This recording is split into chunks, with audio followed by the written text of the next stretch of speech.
Yes guys, welcome back to another video. Welcome to the George Benson football channel for 6 things that we learned from Chelsea 2, Fulham 0. A result that puts Chelsea in a commanding position in the Premier League top 4 race and almost condemns Fulham to relegation into the second tier of English football.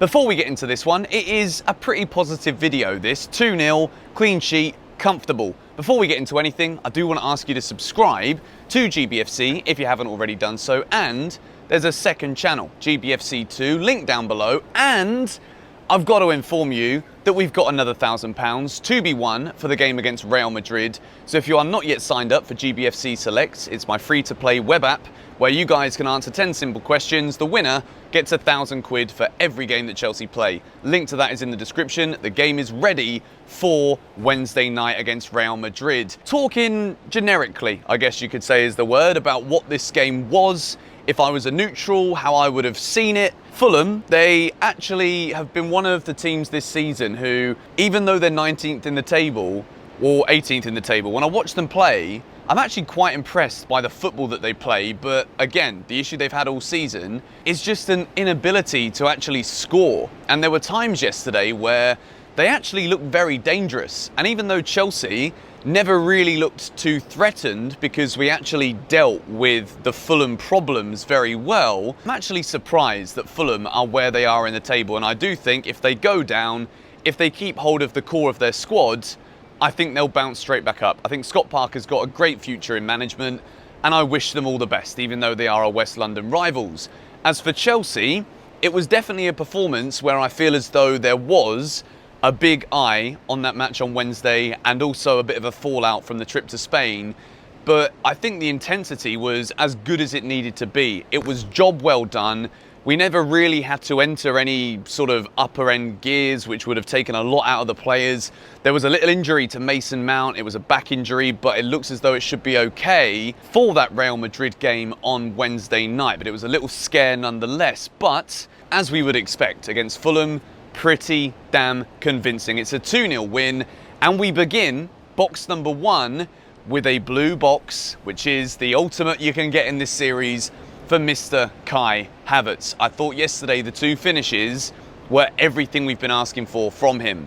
It is great first touches, that smart instinctive way to, put it towards the bottom corner of the goal, shoot early, but also not rush things. I think a lot of the times this season when Chelsea players have been in front of goal, there's often a tendency to kind of panic a little bit, but both of those finishes yesterday from Havertz and the work from Kai Havertz himself in the build-up to those goals was absolutely excellent. The first one, it's absolutely all about the brilliance, the world-class brilliance that is Mason Mount's first touch from an incredible Thiago Silva pass. The weighted ball in for Kai Havertz is perfect, and he kind of just hits it low and hard enough to beat the goalkeeper. It goes in. The second one, another wonderful finish, working brilliantly with Timo Werner, who had a very good game yesterday. We'll get onto him in a moment. But all round, I think that was the kind of performance that reminds us of the talent that Kai Havertz has. Even though many neutrals would say it's been an underwhelming first season for the German at Chelsea Football Club, it's moments like this where he gets both of the goals, wins Chelsea the game. He's been in and out of the team now for quite a few months. He's not been able to lock down a regular place pretty much ever since he had COVID in the earlier part of this season. But both of those goals get Chelsea a massive 3 points. And it's confidence. We've got such a tricky run of games now. Real Madrid, then we got City, Arsenal, Leicester, cup finals, and then maybe another cup final. There is absolutely 0 easy matches left for Chelsea this season. And to have a player that we know has the ability that Kai Havertz has, coming into a bit of form with scoring 2 goals to win a match like this for us, Kai Havertz could have a big say in what Chelsea achieve between now and the end of the season. We move into box number 2, and I'm delighted to say that despite no goals yesterday, Timo Werner I thought was absolutely excellent. He's the first Chelsea player since Eden Hazard in 12-13 season to actually score and assist double figures in his first year. So as much as we do give him hard time because he does miss a lot of big chances, his input this season and his contributions have been absolutely brilliant. I say brilliant, I do believe there should be a lot more considering he's missed like 21 big chances or whatever it is, but still, you know, it's a pretty good season considering he's come through for a lot of stick. And I mean, I can't say anything. I've criticised him countless times here this season on the channel because I do expect better. But again yesterday, very intelligent. He's not the kind of striker who knows that things aren't really going his way in terms of the goals, but he takes it for the team, you know. He plays the through balls. He weights these passes very well. The runs that he's making, a lot of people say like, oh, Chelsea fans who keep, you know, praising Werner for making runs in behind. But to be honest, it actually goes unnoticed a lot of the time with Werner, because what he does when he's making these movements off the ball is he allows space for so many of the other creative attacking players that Chelsea have. And it's why we don't need him to score a goal every single week. If he can do what he did yesterday, contribute assists for the team, but also move in a way where Chelsea's attack is a lot more fluid and potent when we go forwards, then it is job well done, in my opinion, for Mr. Timo Werner. We move into box number 3, Mason Mount again.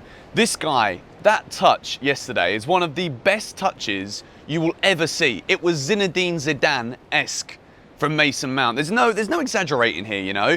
That ball from Thiago Silva, it's a brilliant pass, but it's the chances of that actually coming off with Mason Mount controlling it that perfectly and then sliding it through for Havertz to finish. The chances of that actually happening is very, very slim, be it Chelsea or whichever team you are.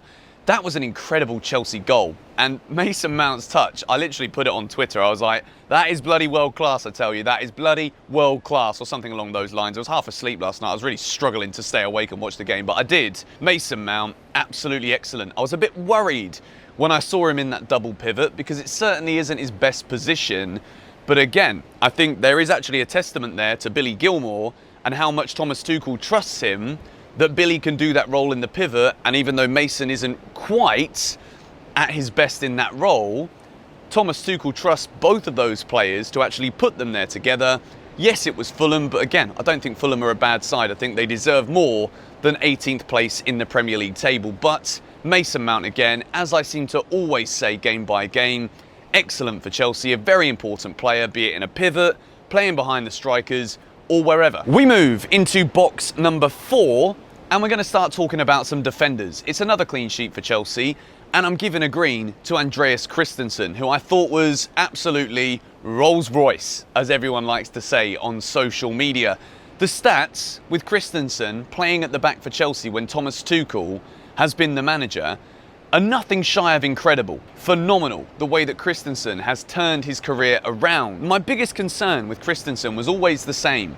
I always worried that he was a bit lightweight. I thought he got muscled off the ball too many times for a centre-half, particularly a Chelsea centre-half, when we've been blessed with some greats over the years like Carvalho, John Terry. I thought that Christensen lacked a bit of guile that those defenders had, but since Thomas Tuchel has came in, he's reinvigorated the defender. It was another incredibly competent and confident display from the man yesterday.